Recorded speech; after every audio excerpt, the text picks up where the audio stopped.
Good morning, praise the lord. ફરીને એકવાર આજના દિવસની ભેટને માટે, સુંદર તાજગી તંદુરસ્તીને માટે ઈશ્વરનો આભાર માનતા આવો આજનું વચન જોઈએ. કેમ કે મારા લોકે બે ભૂંડા કામ કર્યા છે. તેઓએ મને એટલે જીવતા પાણીના ઝરાને તજી દીધો છે, અને ટાંકા કે જેમાં પાણી રહે નહીં એવા ભાંગેલા ટાંકા તેઓએ પોતાને સારું ખોદ્યા છે. યર્મિયા પ્રબોધકનું પુસ્તક, તેનો 2 અધ્યાય અને તેની 13મી કલમ. આજનો વિચાર: ખ્રિસ્તમાં અતિ પ્રિય વાલા મિત્રો, પ્રભુ ઈસુ ખ્રિસ્તના ઉચ્ચ અને ઉન્નત નામમાં આપ સર્વને ફરીને એકવાર સવારની પ્રેમી સલામ. ઇઝરાયેલ પ્રજાની પોતાની આડાઈ, બંડખોર અને હંમેશા કચકચ કરનારો જે સ્વભાવ છે, એ દેવની તેમજ એ પ્રજાને આગેવાની પૂરી પાડીને મિસ્રમાંથી પોતાના દેશમાં લઈ જનાર આગેવાનોની વિરુદ્ધ જનારા, જેમના માટે લબાડ શબ્દોનો પણ ઉપયોગ કરવામાં આવ્યો છે, વાપર્યો છે, એવા તામસી સ્વભાવને કારણે તેઓ વારંવાર અન્ય પ્રજાઓની સાથે અને અંદર પણ સંઘર્ષમાં આવી પડે છે. અને એ માટે બીજા પણ ઘણા બધા પરિબળો છે, કારણો છે. પરંતુ અહીં વચનમાં ઈશ્વર પોતે મુખ્ય 2 કારણ આપે છે. એક, તેઓએ મને એટલે જીવતા પાણીના ઝરાને તજી દીધો છે.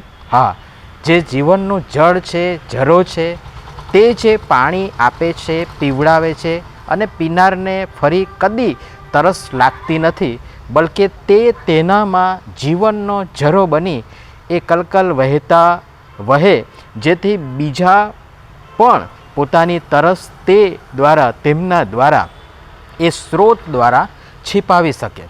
પણ આપણી પોતાની હાલત આજે કૂવા કાંઠે તરસ્યા મરનાર જેવી છે, જેની સામે અફાટ જળનિધિ પડ્યો હોવા છતાં તરસ્યો રહે એવી આપણી હાલત છે. કારણ એ જ કે આપણે જીવતા પાણીના ઝરાને તજી દીધો છે. યર્મિયા પ્રબોધકનું પુસ્તક, તેનો 17મો અધ્યાય અને તેની 13મી કલમમાં લખ્યું છે કે હે યહોવા, ઇઝરાયેલની આશા, જેઓ તને તજી દે છે તેઓ સર્વ લજ્જિત થશે. જેઓ તારી પાસેથી ફરી જાય છે તેઓના નામ ધૂળમાં લખાશે. કેમ કે જીવતા પાણીના ઝરાનો એટલે યહોવાનો તેઓએ ત્યાગ કર્યો છે. બીજી જે બાબત છે તે એ કે અને ટાંકા કે જેમાં પાણી રહે નહીં એવા ભાંગેલા ટાંકા તેઓએ પોતાને સારું ખોદ્યા છે.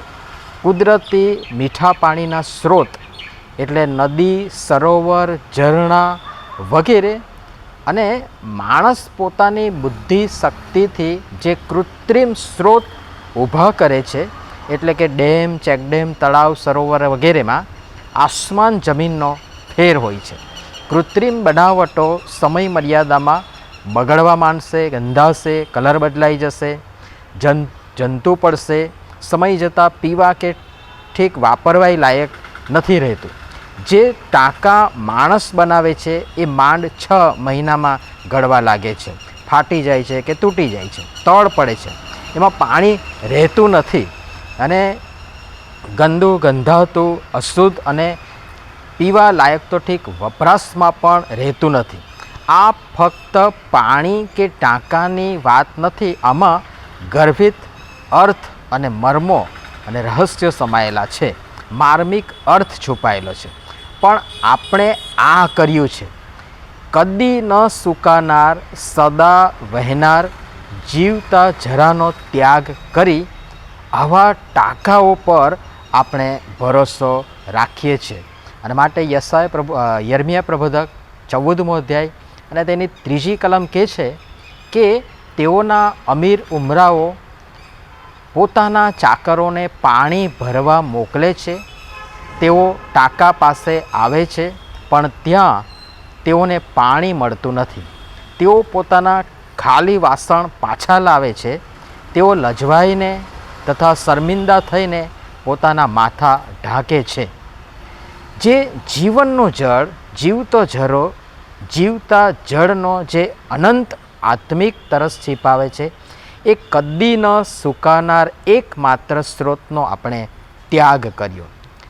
અને જે દેખાવે મસ્ત, સારું, જોવામાં સુંદર અને ઈચ્છવાજોગ એવા કૃત્રિમ બનાવટી ટાંકાઓથી આકર્ષાઈને આપણે આપણા મૂળ સ્ત્રોતને વિસર્યા છે અને એટલે આપણે તરસે મરી રહ્યા છે કે મરીએ છીએ. કારણ કે ઈશ્વર તરફથી આવે છે એમાં અને માણસ તરફથી આવે છે એમાં બહુ મોટો ફરક છે, તફાવત છે. સમજાય તો શુભેચ્છા અને પ્રભુ સમજવા કૃપા આપો.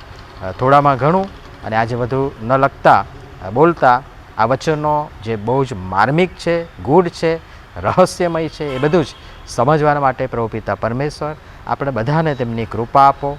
આમીન. ધન્યવાદ.